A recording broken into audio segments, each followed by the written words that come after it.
Transforme seu amor pelo esporte em uma carreira que inspira jovens e crianças. Com a licenciatura em Educação Física EAD da Unicesumar, você se prepara para ensinar mais do que práticas esportivas, mas também para trabalhar corpo e mente, promovendo saúde e qualidade de vida através do movimento. Com metodologia de educação à distância intuitiva, aqui você conta com um app de estudos exclusivo e recursos tecnológicos como realidade aumentada, robótica, inteligência artificial e até games.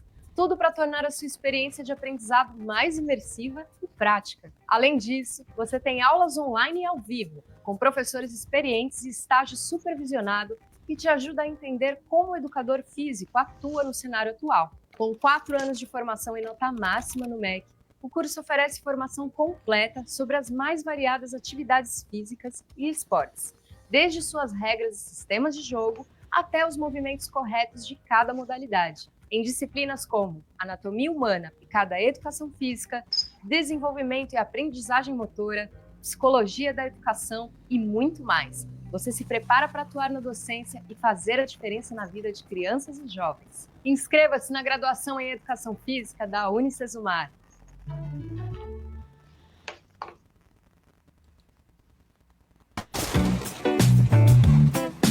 Por dentro da bola.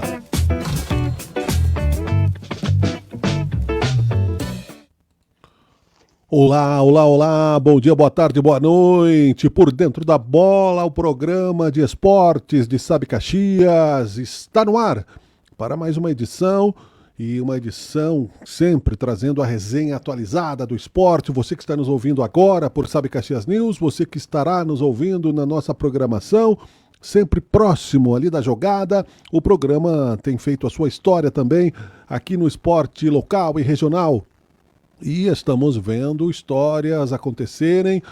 Nem todas as histórias são comédias, né? Algumas são tragédias, algumas são dramáticas, mas não acabou, né? O jogo tá rolando, a bola tá rolando, o Caxias está classificado, venceu mais uma vez a última partida, né? E assim nós vamos tratar desta classificação histórica do Caxias.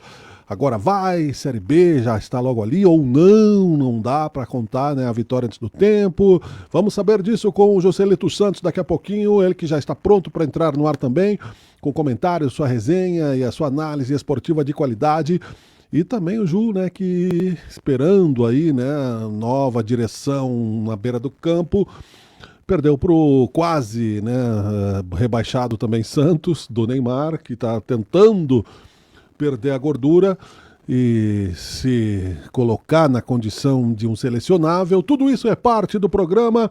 Trago ele para a tela aqui, Joselito Santos. Bom dia, boa tarde, boa noite. Bom dia, boa tarde, boa noite, Miguel Brambila. Bom dia, boa tarde, boa noite aos internautas, ao pessoal da Rádio Sabe Caxias e também ao pessoal da TV 14 da NET. Muito bom, Joselito Santos. O Caxias não venceu nada ainda, né? Tá classificado, mas tá boa a onda, né? Venceu bem até agora. E já vou lançar uma provocação aqui. Eu já bati na madeira junto, não vou dizer quem, mas encontrei um dirigente no caminho. Se não roubarem o nosso treinador, tem o risco de alguém roubar o treinador do Caxias nessa onda ou não? Olha, não acredito. Não acredito nisso pela forma como o Júnior Rocha dá as entrevistas. Ele em momento algum demonstra de que não está satisfeito no Caxias, muito antes pelo contrário, ele me parece ser um treinador jovem, 44 anos, e que tem a mente aberta, que ele sabe que o Caxias pode ser uma porta interessantíssima para um futuro ali, logo na frente, não tão distante assim, ele possa ir para um time de Série B, que pode ser o próprio Caxias, ou quem sabe um time médio de Série A, um time pequeno de Série A. Ele sabe que tem essa possibilidade. Então, particularmente no futebol, nada é definitivo, mas eu particularmente não acredito que o Júnior Rocha saia antes do término desse projeto que ele tem junto ao Caxias, que é subir o Caxias para a Série B do Campeonato Brasileiro. Tomara que seja por aí mesmo, né? Mas, claro, tem todo o limite financeiro que você... como ouvinte, né, e nós aqui como analistas sabemos, né, aconteceu o efeito Carpini, depois a gente vai falar disso, né? Quando, eu estou falando do passado, né? Quando ele saiu, o efeito Roger, né? Você sair de um salário de 50 para 800 mil, né? É uma coisa que pode acontecer poucas vezes na tua vida. Na minha, nenhuma, eu acho que vai acontecer, mas enfim, né? Pode sair de 5 mil para 50, ainda tem chance. Agora, para 800 mil, não, é difícil, né, José? Nada na vida é impossível, mas nesse momento acho que é meio inviável esse valor mensal. Mas nunca se sabe, né? Eu não descarto nada na minha vida, eu acredito em tudo. Joselito Santos contratado pela Sport TV, né? Na próxima Copa do Mundo estará. Ah, e a Marta, hein? Não esquecemos também que falar um pouquinho da Marta, né? Brasil campeão da Copa América, 2 gols da Marta, né? Contra a Colômbia, feminino, futebol de nível, né? Depois a gente fala nisso, para não desfocar muito, né? Com a meu desvio de atenção aqui nas pautas. E o Caxias, Joselito, então, quais são os desafios agora? Tem mais jogos ainda classificatórios, o Caxias corre o risco de se jogar na zona de conforto ou não? Da mesma forma que eu te respondi do Júnior Rocha, não acredito, não é o que demonstra. Essa equipe do Caxias é uma equipe muito focada, é uma equipe que não desiste em momento algum. Obviamente que a partir do jogo deste sábado, onde o Caxias já sabe matematicamente que está na próxima fase, independente do que acontecer daqui para frente, o Caxias estará, se será primeiro, se será segundo, se será terceiro, ou até mesmo quarto colocado, porque eu acho que menos que isso o Caxias não chega, mas eu ainda acredito que o Caxias vai brigar pelo G1, G2, que é a primeira e a segunda colocação, porque o Caxias não é o primeiro lugar à toa, tá? Até em dados momentos poderia questionar, mas como será que o Caxias está em primeiro lugar? O Caxias é o primeiro lugar porque é o melhor time. Pode ter times parecidos, podem ter times do mesmo nível, mas não tem time melhor que o Caxias na Série C do Campeonato Brasileiro de 2025. O Caxias é o melhor time e está demonstrando por que é. O Caxias tem 50% de aproveitamento fora de casa e o Caxias é 100% dentro de casa. Então, esses números, para mim, eles são ilustrativos. Mas não só isso, Miguel. O Caxias demonstra o porquê é o primeiro. Porque ele não tem medo de jogar onde for.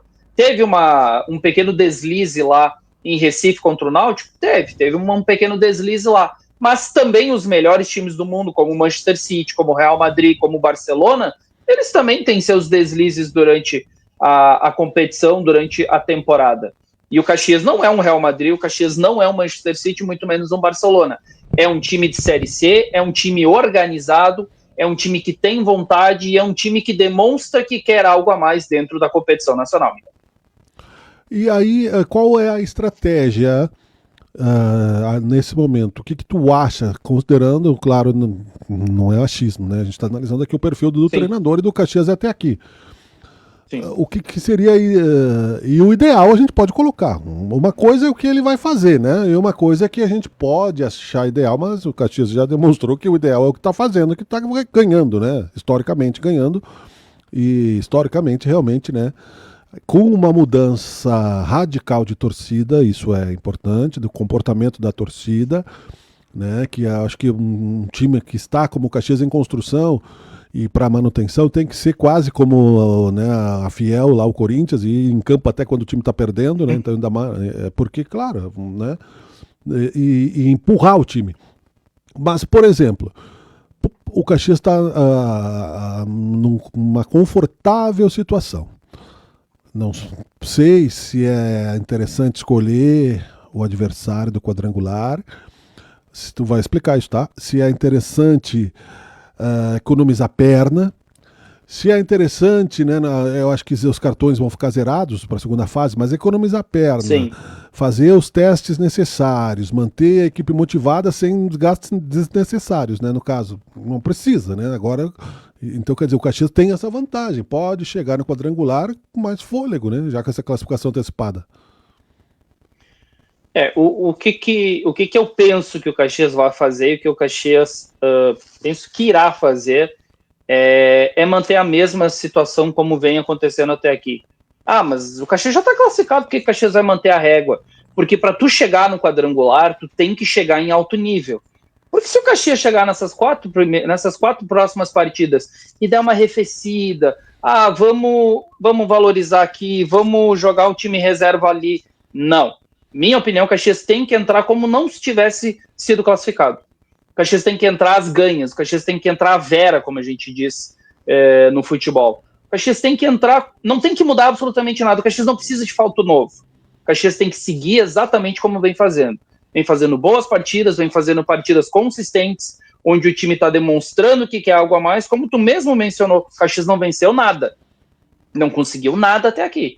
Conseguiu uma classificação antecipada.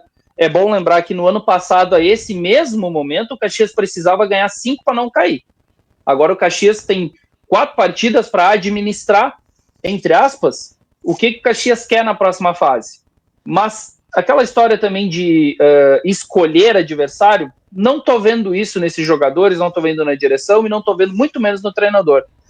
O Caxias hoje, ele vai jogar pensando nele, pensando no que o Caxias quer. O que o Caxias quer hoje? O Caxias quer se manter na liderança, o Caxias quer... Até o Júnior Rocha sempre fala na humildade, e ele fala que o Caxias tem que se manter entre os 4 primeiros. Por quê? Porque isso dá vantagem na próxima fase. Os 4 primeiros, eles decidem o possível acesso em casa. Se for do 5º para baixo, aí tu vai decidir fora o possível acesso. Então, eu acredito que o Caxias não precisa fazer nenhum tipo de fato novo. Até mesmo porque alguns jogadores que podem estar sendo especulados, como o volante Ferreira do América de Natal, o próprio Júnior Rocha diz que precisa sim, de um volante maior, um volante de estatura maior, digamos assim, mas também, se ele for contratado, não chegará e já será o titular. Não, o Vini Guedes hoje é o primeiro volante, o Pedro Cuiabá, para mim, é um jogador importantíssimo no meio campo. O Pedro Cuiabá é aquele jogador combativo. Eu consideraria ele quase mais primeiro volante do que propriamente o Vini Guedes. Só que o Vini Guedes ele recua um pouco mais e o Pedro Cuiabá ele também chega na área, ele encosta ali tanto nos atacantes como o Tomás Bastos para organizar esse meio campo. Então, mas ele é um jogador muito combativo. Para mim é um dos principais jogadores do meio campo em termos táticos, né? É claro que no meio campo hoje o Tomás Bastos é o maestro, é o cara que cobra escanteio, é o cara que vai cobrar um pênalti, é o cara que vai cobrar uma falta, é o capitão, é referência técnica do Caxias. Mas, na minha opinião, Miguel, o próprio Zé Sete falou na entrevista coletiva de que o Caxias vai mudar e vai rodar o seu elenco natural, como rodou em Erechim. Precisou de 2 atacantes reservas e colocou esses 2 atacantes reservas. O Tomás Bastos foi suspenso e a Rolim entrou no lugar. Um dos zagueiros teve que sair, entrou o Alisson. O Marcelo teve que sair, entrou o Kelvin. Então, o rodar o elenco, que o Zé Sete acabou falando, é o que eu penso também. O rodar o elenco pode ser já de uma forma natural. Uma suspensão, uma possível lesão, que isso ninguém pode descartar. Um pouquinho antes do jogo, por exemplo, né? Se tu fosse rodar o elenco no final, do meio do segundo tempo para frente, um pouquinho antes, já no intervalo, o que eu penso, né, é exatamente o que tu fala, manter o motor ligado, manter funcionando, mas tu já não está atrasado, não precisa meter o pé no fundo, né, é isso que eu penso, e dar aquela dividida desnecessária, não precisa, né, não. Sabe, para não correr o risco de ficar fora, se machucar, ter algum tipo de lesão, né. Isso eu acho importante. Claro que né, isso deve ser dito, mas considerando também esses valores que ainda estão em jogo. A classificação não define tudo, né? Definir em casa, por exemplo, uma classificação seria o auge dessa campanha, né? Definir em casa pode ser um diferencial, como não pode ser. A torcida ela é importante. Ela faz parte, e até o próprio Júnior Rocha sempre diz isso. Se a torcida vier, vai dar. Se a torcida não vier, não vai dar. Porque ele teve 2 acessos, e nesse último acesso ele mesmo falou, a torcida da Ferroviária não era uma grande torcida, e ele também pegou times que não tinham grandes torcidas. Então ele disse que isso fez um diferencial, sim. E nas entrelinhas ele sempre diz assim, que ele não gostaria de enfrentar um Náutico na próxima fase, no quadrangular, no caso, uma Ponte Preta, um CSA, um próprio Londrina. Por quê? Porque são equipes de massa, são equipes de camisa. CSA bota 10, 15 mil pessoas, o Náutico bota quase 20 mil pessoas, a Ponte Preta lá no Moisés Lucarelli, o próprio Guarani, se acabar se classificando, o brinco de ouro da princesa, cabe muita gente. O Londrina é um time que transita muito em Série B. Só que eu penso, é uma opinião minha particular, Miguel, qualquer time que vier, tirando com todo respeito Floresta, o próprio Ipiranga, quem sabe ali o Brusque, mas o restante que vier vai ser time de camisa e time de torcida. Então, isso é legal, eu acho que é bom o Caxias ir se acostumando. Se realmente quer buscar uma Série B, ele não vai pegar times com poucas torcidas na Série B, porque tu vai pegar 4 que vai cair da Série A, que são de massa. Hoje, o Sport Recife praticamente já está se juntando à Série B. Eu acho muito difícil o Sport Recife se salvar. Aí depois nós vamos falar do restante da Série A. Ainda tem todos os times que vão se manter na Série B e mais os 4 que vão subir da Série C. Então o Caxias já tem que começar a se acostumar com esse ambiente de grande torcida, de pressão. É isso que o Caxias tem que se acostumar. Ele ficou muitos anos na Série D, onde tinha, com todo respeito, às vezes 200 pessoas no estádio, como infelizmente estava no domingo, né?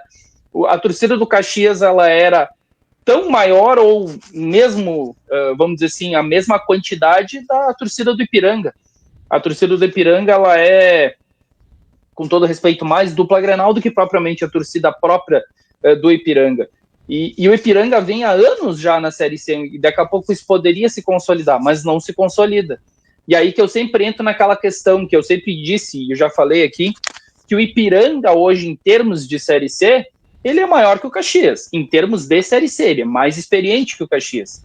Mas o Caxias, a Ser Caxias, a Sociedade Esportiva e Recreativa do Caxias do Sul é muito maior que o Ipiranga. Porque a torcida do Caxias tem mobilização. A torcida do Caxias coloca 20 mil pessoas no estádio. A torcida do Caxias faz parar Caxias do Sul. E a torcida do Ipiranga, nesse sentido, não faz. Então, é esse tipo de diferença que eu faço em relação às torcidas. Mas o Caxias tem que seguir, Miguel, resumindo tudo, o Caxias tem que seguir como está. Não tem que criar fato novo, tem que continuar jogando sério. E eu acredito que é isso que esses jogadores vão fazer até a última rodada ali contra o Maringá, porque aí depois sim, no quadrangular final é outro campeonato, mesmo que não seja mata-mata, mas não deixa de ser o mata-mata, é o mata-mata de 6 jogos, né? É muito rápido. É uma fase de grupos de Libertadores, vamos dizer assim. Então, o jogo mais importante é o primeiro jogo em casa do quadrangular do Caxias. Esse é o jogo mais importante, sem dúvida alguma, no quadrangular. Mas isso, obviamente, nós vamos falar depois. Falando agora em termos ainda de fase classificatória, o Caxias tem que seguir como está. Sábado tem que jogar sério contra o ABC, e tem um componente no sábado, né? O ABC tentou, sabe aquele cavalo de Troia lá? Foi o ABC. O ABC jogou um cavalo de Troia para cima do Caxias e quase o Caxias se complica, mais uma vez, nos tribunais. Então tem mais um componente aí nesse jogo de sábado. O cavalo de Troia foi aquela vez do atleta. Do Yuri Ferraz. Do Yuri Ferraz. Foi o ABC que criou esse fato. Essa armadilha. Então, essa armadilha, exatamente. Cavalo de Troia, para o leigo, né, é um vírus, né, que você abre no computador e ele destrói, né, você por dentro, toda a tua máquina, né? Mas por aí. Não, é exatamente isso, né? O nome do vírus, claro, tem a referência grega da guerra de Esparta e dos gregos, né? Que encheram de soldados dentro do cavalo, né? De madeira e mandaram de presente, né?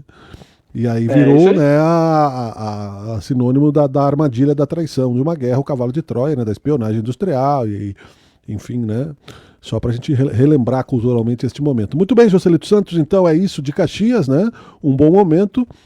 Tem mais alguma informação complementar para virarmos a página? Para fechar a informação do Caxias, os ingressos do jogo do Caxias, né? O Caxias está vendendo ingressos até sexta-feira a R$40 inteira, 20 a meia entrada. E, por exemplo, o sócio que tiver em dia e ainda tiver o seu pai, né? Porque tem muita gente que não tem mais seu pai, tem direito a uma cortesia para dar para o pai de presente ali como uma promoção do Dia dos Pais. Então Legal. Tem essa promoção para o sócio, né? Tu pode dar uma cortesia para o teu pai no mesmo setor que tu estás. E no dia do jogo, no sábado, é R$50,25 a minha entrada. Então, Legal. Esperamos que São Pedro seja um pouquinho mais querido com o Caxias, né? Porque ultimamente São Pedro não está sendo muito legal com o Caxias, né? E num futuro que ainda está distante, eu acho, né? Daria para avançar, né? Na promoção do Dia dos Pais, né? Tem muito padrasto que é pai.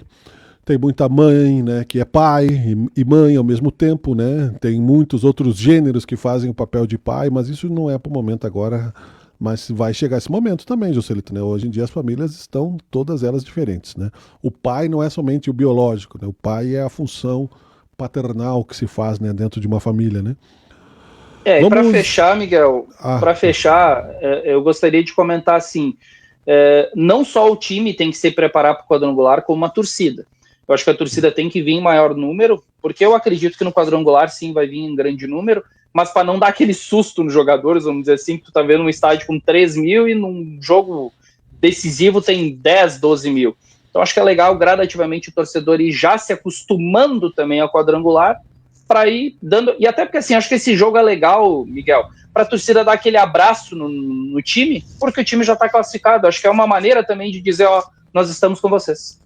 É boa, vai ser uma evolução natural, sem o peso da classificação, a chance de o Caxias melhorar muito em termos de futebol, é isso aí. Né, eu acho que é bem grande, né? No sentido de jogar leve. Só não precisa bola dividida, não precisa botar o pé em algumas vezes, né? É natural, isso aí vai acontecer. Né? Ninguém vai querer ficar fora do quadrangular, isso aí é certo, né? E economizar a perna para ter uma vantagem, né, competitiva, no sentido de que economizar psicológico, economizar o físico mesmo, porque o metabolismo demora um pouco. É uma questão também de planejamento, né, de trabalho, que não é só o financeiro. A gente sempre fala, né, mas o salário e tal. E são detalhes pequenos, a torcida, esse momento agora que dá para fazer o diferencial, né? Para você usar, porque dentro do campo a gente sabe que são 11 contra 11, né? Fora do campo aí é outra história. Muito bem, Joselito. Vamos então em frente. Estamos apresentando o quadro Por Dentro da Bola, também aqui na Rádio Sabe Caxias e por toda a plataforma, como nós estamos acostumados a dizer. O Teoria de Tudo, né, que está com uma temporada mais lenta nessas férias de inverno, até 20 de agosto, mas estamos aqui fazendo também esta programação esportiva e disruptiva para você. Falando agora do Juventude que acendeu o sinal vermelho, mas me parece, Joselito, que já não está mais tão lento como já esteve no sentido de mudar a direção de campo, né? Já demorou um pouquinho, né? Foram mais vergonhas do que nós esperávamos, né? Esse saldo de gols do Juventude é vergonhoso. Não sei se dá para fazer milagre, né? Tem maionese que tu salva com limão, com mais azeite, com mais velocidade na batida. Tem outros que tem que botar fora e começar de novo, né? E aí precisa de mais ovos. Bom, a minha metáfora da maionese poderia ir longe, né? Tu percebeu? Carpini é o novo treinador, já está anunciado, né? Sim, foi anunciado depois do jogo do Juventude contra a equipe do Santos. Logo após terminou o jogo, já caiu nas redes sociais. Bem-vindo o Thiago Carpini. Isso, a gente já tinha essa informação há um bom tempo, né? A gente já tinha essa informação um bom tempo atrás. Mas até por uma ética. Por uma ética a gente não poderia anunciar sem que o clube oficialmente o faça, né? Eu pelo menos penso dessa forma. Né? Claro, mas para ti que é advogado e narrador, jornalista, já ia sair correndo, né? Tanto que eu falei, o Carpini é o cara, né? Jornalista, não é que o jornalista não tem ética, dependendo da questão, o furo da reportagem, né? Não precisa dizer a fonte, mas é claro que a gente não quer estragar o negócio. Eu não tenho essa sede. Né? Eu não tenho essa sede. Tu é um narrador de qualidade, né? Tá bom, então, muito bem. Mas, enfim, quem precisa ter qualidade é o Juventude, né? Precisa retomar essa qualidade, até porque tu falou na questão do saldo de gol. Obviamente, é até uma comparação um pouco complicada, mas o Juventude tem um saldo de menos 24 e a gente olha o Flamengo tem um saldo de 24 gols. É muita diferença, né? Então, o Juventude está numa situação bem complicada. Por saldo de gols, o Juventude não tem nem que pensar. Teria que fazer 2 gols por jogo, ganhar todos e não tomar nenhum. É praticamente impossível. O Juventude pode não cair, mas vai terminar o campeonato com saldo negativo. É o que eu ia dizer. O Juventude não tem que focar no saldo de gols. Não pode, na realidade não pode mais tomar goleada, né? O Juventude pode perder 1-0, 2-1, aquela coisa. Mas não pode mais tomar goleada. O Juventude tem que focar nas vitórias, né? O Juventude hoje tem 3 vitórias e o Vitória, que é o 16º, tem 3 vitórias. Então o Juventude tem que focar no Vitória, por exemplo, que é o 16º, só que são 7 pontos de diferença do Vitória, é bastante. São pelo menos 3 rodadas que o Juventude tem que pontuar e tem que torcer para o Vitória também não pontuar.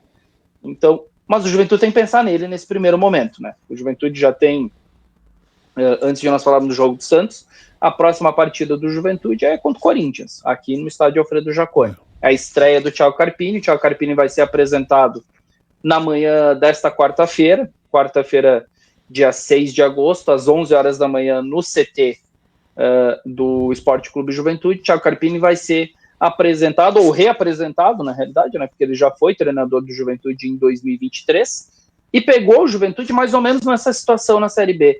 O Juventude estava na zona do rebaixamento, não ganhava 6 ou 7 jogos, salvo engano, era o pintado à época, e o Thiago Carpini fez uma campanha sensacional, levando o time ao vice-campeonato da Série B do Campeonato Brasileiro. O Juventude vai chegar a vice-campeão brasileiro? É muito difícil, porque a gente está falando de um outro campeonato. É um campeonato onde tu tem o Flamengo, tu tem o Palmeiras, tu tem o Atlético, tu tem a dupla Grenal, tu tem o Corinthians, tu tem muitos times que a régua sobe demais. Não que a Série B não seja um campeonato de qualidade, mas não tem como comparar uma Série B com uma Série A. Acredito e penso, né, que tanto a direção quanto o próprio Thiago Carpini vem com a ideia de que salvar o Juventude de cair para uma Série B de Campeonato Brasileiro, salvar o rebaixamento. Focar jogo por jogo, né? Pensar a curto prazo, é imediato, né? Pensar como bom brasileiro, né? Vender o almoço para pagar a janta. Bola pro mato, se for preciso, fechar a casa e empate, a vitória, pelo menos que goleada, para começar, né? Fazer andar. Empurrar o carro sem gasolina morro acima. A Juventude está nessa situação nesse momento. O Juventude, e principalmente o Thiago Carpini, falando agora em específico do treinador do Juventude, ele precisa retomar a confiança de alguns jogadores. Porque tem jogador que não vai desaprender a jogar, mas a confiança faz com que ele não esteja numa boa fase, que é o caso do Jadson. O Jadson, que eu sempre chamo na jornada esportiva o motorzinho do meio campo. É um jogador que ele se movimenta muito, mas nos últimos jogos ele vem jogando muito abaixo. O Gilberto, que é o centroavante. O próprio Kaique, que é um jogador que ele pediu, só que à época ele acabou aceitando a proposta do São Paulo e ele não ficou no Juventude e não jogou com o Kaique, mas foi um pedido do Thiago Carpini. Mas vai ter que ter reforço. O Juventude não pode pensar, aí no caso bem diferente do que a gente falou do Caxias, o Thiago Carpini, ele mesmo já falou, né, em bastidores, de que esse time pode dar mais, mas vai ter que contratar, assim, provavelmente vai contratar um goleiro, vai ter que contratar daqui a pouco um meia, um lateral direito, se fala nisso também, atacante de lado. O Juventude precisa reforçar com qualidade. Não é trazer por trazer, com todo respeito, o que tem vindo, né? Claro, e até para fazer uma nova receita psíquica, anímica, né? Um jogador que não passou pelo trauma dessas recentes goleadas e que não vai estar pensando nisso durante o jogo. Porque, claro, tu falaste aí, né, o motor ele só funciona numa engrenagem ampla para fazer uma máquina funcionar, né? As caldeiras funcionam com uma soma de sistemas de motores. Às vezes o atleta sozinho, correndo ao máximo, tentando querer modificar uma estrutura que ele não consegue, ele só vai se desgastar e vai acabar desistindo realmente, né? Por mais talento que tenha. A gente tem milhares de histórias de grandes craques que se não tem conjunto, né? E milhares de histórias de times que não têm craques e que conseguiram formar uma equipe. Então vai depender muito do que o Carpini trouxer de reinvenção, né, para esses atletas e de autoestima mesmo, né? Para essa condição, né? De que a coisa pode mudar. E também, claro, mudança de estratégia, mudança de posicionamento, tudo isso vai influenciar, porque a Juventude hoje é um saco de pancadas, né, terrível. Esse é o ponto, né? O Juventude tem que voltar a ser respeitado como ele já foi, não é nenhum absurdo o que a gente está falando. O ano passado mesmo o Juventude foi respeitado, no próprio 2023, quando teve numa Série B. Mas em 2024, quando retornou, o Juventude fez uma campanha interessante com o próprio Roger Machado. Aí depois ele acabou saindo e veio o Jair Ventura, que não deu muito certo. Mas o Thiago Carpini, e é uma esperança tanto do torcedor, como nós mesmos da imprensa que analisamos, de que o Thiago Carpini pode sim, daqui a pouco...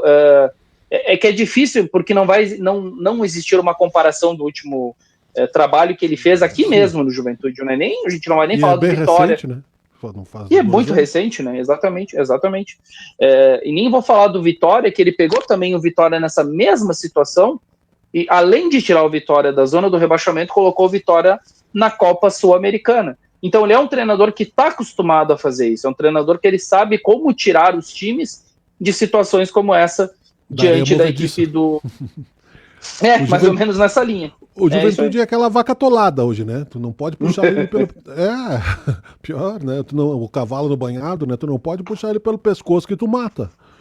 Tu tem que cavocar ao redor, né? Tu tem que usar a estratégia, tu vai ter que drenar o pântano e aquela, né? Tô bom de metáfora hoje, né? Parabéns pra mim. Tá bem. De humildade não muito, mas de metáfora tô. Tá bom.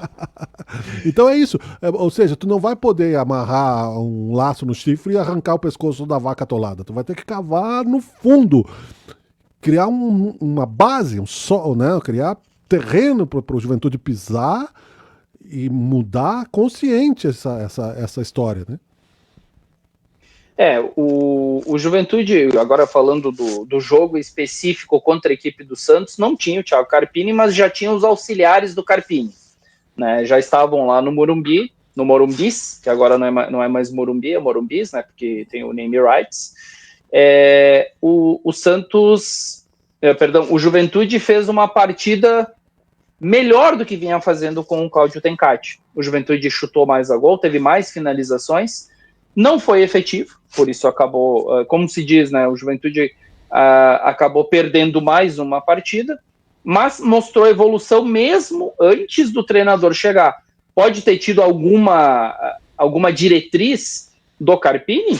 Pode, por que não? Se já estava tudo acertado, ele pode ter conversado com o Gerson Ramos, que é o treinador interino da equipe do Juventude, e ter dito, eu quero esse posicionamento, eu quero essa pressão alta, eu quero que os caras cheguem na intermediária ofensiva e chutem, eu quero que o lateral passe com mais rapidez, eu quero que o meia se aproxime, enfim. São algumas questões que daqui a pouco o Thiago Carpini agora vai implementar a partir de agora, mas que neste jogo diante da equipe do Santos já teve alguma diferença, pouca sim, mas já se notou alguma diferença. Por quê? Eu até acho. O goleiro titular do Juventude não viajou. E as informações é que ele teve problemas particulares, ficou aqui em Caxias do Sul, mas também as informações que a gente recebe é que provavelmente ele não seguirá no Juventude e o Juventude já estaria atrás de goleiro. A direção não confirma, mas algumas informações que a gente recebe que sim, o Thiago Carpini quer, a princípio, quer o goleiro Jandrei do São Paulo. É um goleiro experiente, é um goleiro que eu acho que seria hoje o titular do Juventude, porque isso sim, na minha opinião, Miguel, o Juventude precisa de um goleiro de Série A. Sim, por partes, acredito que você tenha uma leitura correta, e se já, porque eu sou muito pragmático nesse sentido, e muito torcedor é também, né? A evolução é um placar, define muito, né, a história, porque o surto de evolução era o que nós criticamos na a última entrevista, né, do ex-treinador de Juventude, do Tencati. Porque se já se percebeu a evolução e foi 3-1, se não tivesse evoluído era outra goleada, então. Né? Já ia ser 5-1. Mas aí é que eu quero dizer a questão da evolução. O que é evolução para mim? O resultado, sim, faz parte da evolução. Só que futebol para mim é perspectiva. E eu sempre disse, o Cláudio Tencati não estava demonstrando perspectiva para ninguém. Já este jogo diante do Santos, tudo tem uma perspectiva diferente. Isso quer dizer que tá tudo certo, o Juventude vai patrolar todo mundo. Não, muito antes pelo contrário. O Juventude precisa melhorar muito, melhorar assim mais de 100%, sem dúvida alguma. Quando a gente brinca, acho que tem que começar do zero praticamente, 200%. Eu diria. Sim, o Thiago Carpini vai ter... Na verdade, o Thiago Carpini vai ter que fazer tudo o que ele quer. Ele não precisa, vamos dizer assim, vamos deixar isso aqui que estava bom. Com todo respeito ao Cláudio Tencati, não tem nada de bom, não tem nada, não tem organização, não tem pressão alta, não tem nada. Porque o Juventude... Vamos aproveitar mais uma metáfora, o Carpini vai ter que sair do box 2 voltas atrás, né, para recuperar o Juventude nesse campeonato.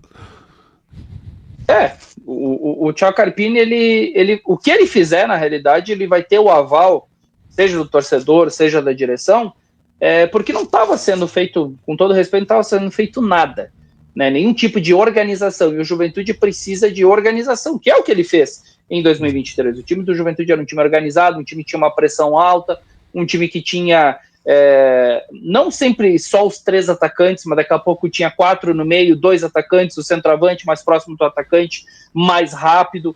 Daqui a pouco traz o Nenê novamente, ele fez o Nenê se recuperar em 2023. É um jogador que não tem o que se falar do Nenê, não só pela história, mas pelo que ele também representa para o Juventude.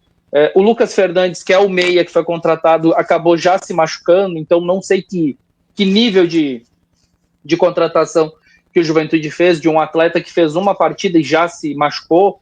Não sei se é um histórico de lesão que ele tem ou o que aconteceu, enfim. Mas tu não pode contratar jogadores desse nível hoje. O Juventude, né? Pode, mas não é que não pode, não deve acontecer isso, porque o Juventude precisa de jogadores para ontem, que eles tenham que entrar em campo, e diferente daquilo que eu falei do Caxias, que o jogador que chegar ele vai ter que esperar, ele vai ter que se adaptar. No Juventude não tem adaptação, tu precisa chegar e jogar, meu. Tu tem que estar pronto pro estouro, como diria um amigo meu, né? Tem que estar pronto porque o time precisa. Hoje, se tu passar na frente do Alfredo Jaconi, que nem tu quando tu passa na praia, que os caras te chamam, falta um, quer jogar aí, tio? Pra fechar os 11. A gente quer... acho que não. Não é pra tanto também, né? Mas tá quase. Não. Mas quase, né? Pelo jeito que tá a coisa, né? Não, claro que é brincadeira, né? Isso não tem como ser verdade, mas é uma piada. Enfim, e aí, Joselito, só pra gente concluir, com relação a críticas que acontecem muito, com relação à posição dos treinadores no futebol brasileiro, mas que tem se demonstrado isso. O time tá mal, troca o treinador, e muitas vezes dá certo, outras vezes não dá. Mas sim, é a primeira função que cai ao treinador, não adianta, né? E também, claro que vai ser que é mais fácil trocar um do que trocar 30, né? É claro que vai ser todo um composto de uma nova defesa do vazado Juventude, mas também não dá para sacrificar o pobre do goleiro, né? Porque a goleira é bem grande, se tu não tiver um suporte e cobertura na zaga, não há goleiro que defenda, né? Nem o Tafarel, né? Verdade, exatamente. É fácil culpar o goleiro também, né? Mais ou menos por aí, mas agora é a expectativa, né? Thiago Carpini tá voltando, então a esperança do torcedor do Juventude junto com ele. E a estreia do Thiago Carpini é segunda-feira, dia 11 de agosto, no estádio Alfredo Jaconi, às 20 horas, diante do Corinthians. Muito bem, este é o quadro Por Dentro da Bola. Você pode concordar discordando, discordar concordando, porque essa é a nossa ideia mesmo de conversarmos sobre o esporte que cresce. É claro que, né, já tem a piada pronta para o torcedor, já, né, torcendo para que o Juventude caia e que o Caxias suba. Não tem nada decidido, né? Então o Caxias vai subir e o Juventude, se Deus quiser, e também, né, como diz a minha mãe, o touro deixar, né, porque tinha um touro na porteira, né, vai ir vai ficar na Série A e o Caxias vai encontrar o Juventude na Série A, se for possível. É muito melhor para Caxias do Sul, né, Joselito? Em ritmo de aterrissagem, então, dupla Grenal, e 30 segundos para Marta também, né? Dá uns parabéns aí depois. Perfeito, dupla Grenal tá muito mal, né? Até fizemos aqui vamos dizer assim, uma rima, porque realmente é um momento poético. A dupla Grenal tá muito mal, né? O Grêmio não vem numa fase muito boa, nós falamos até no último programa, o Mano Menezes não tá conseguindo a evolução que ele busca para sua equipe e acabou perdendo mais uma, perdeu para o Renato, né? Na verdade, o Renato fez um pequeno Grenal e venceu os dois, né? Venceu o Internacional na quarta-feira e venceu o Grêmio no Maracanã por 1-0. E o Everaldo, né? O Everaldo tá sendo o carrasco da dupla Grenal. Ele acabou fazendo os 2 gols contra o Internacional e fez o gol contra o Grêmio. Então o Everaldo é o centroavante da equipe do Fluminense que acabou acabando com a sequência ruim do Fluminense no Campeonato Brasileiro. É bom lembrar que o Fluminense ganhou do Inter, mas não foi brasileiro, foi na Copa do Brasil. Já no Brasileiro, sim, o Fluminense venceu o Grêmio, e aí o Grêmio realmente não tá bem próximo do Z4, inclusive, o Z4 ali. A gente não quer falar, a gente quer que o Juventude se afaste, mas a dupla Grenal tá começando também a querer namorar essa zona do rebaixamento, né? Então, os times gaúchos têm que ficar atento. E o Internacional acabou jogando com um time misto, reserva, pensando no Fluminense, acabou perdendo para a boa equipe do São Paulo. O Hernan Crespo após assumir o São Paulo, é a 5ª vitória seguida, é um treinador muito inteligente, muito interessante, ele já foi treinador de São Paulo, e agora retornando depois do Rebeldia, né, porque esse era o apelido do Zubeldia, o treinador de São Paulo, o Zubeldia acabou sendo demitido, veio o Hernan Crespo, e a 5ª vitória agora em cima do Internacional. A próxima partida do Inter é na quarta-feira, à noite, às 21h30, no Maracanã, contra o Fluminense. Mas daí é Copa do Brasil. E tanto o Mano Menezes quanto o Roger estão firmes como prego em polenta? Ou mais ou menos. Pois é. Existem, vamos dizer assim, grandes, o que se fala é que quem cair primeiro, o Vojvoda assume, ou Grêmio ou Internacional. O Vojvoda, para quem não sabe, é o treinador que ficou praticamente 8 anos no Fortaleza, até o Flamengo tentou tirar ele, Santos, em muitos times não conseguiu, mas esse ano ele não estava fazendo uma boa campanha, foi demitido, e o que se fala, tanto em Grêmio e Internacional, que qualquer um dos dois que cair, Vojvoda assume. Tá no mercado, né? Copa América feminina, tua opinião, como foi? Olha, o treinador, né, o Arthur Elias, é um treinador que ele já vinha fazendo excelentes campanhas internas aqui, então ele se preparou para essa seleção brasileira feminina, e eu te confesso que eu estou gostando de ver essa seleção feminina jogar, eu sempre falo da organização, né? E cara, te falar da Marta é uma coisa assim sensacional, porque a Marta é uma jogadora que a gente pode dizer que, graças a Deus, a gente está tendo o privilégio de ver uma jogadora do nível dela ainda estar dando a graça, né, a sutileza, a qualidade. E, poxa, numa final, tu fazer 2 gols, meus amigos, não é para qualquer um, né, Miguel? Então, meus parabéns aqui para toda a equipe feminina, para o Arthur Elias, que é um excelente técnico, e tenho certeza que vai alçar voos maiores ainda. E essa seleção aí, quem sabe, vai nos dar mais alegrias, porque a forma como tá jogando aí, ela pode incomodar grandes seleções aí, como a Alemanha, Estados Unidos, a própria França, que é uma equipe muito forte também na questão feminina, mas o Brasil tá crescendo. O Brasil ainda tá num patamar abaixo dessas que eu falei. A Colômbia é uma boa seleção.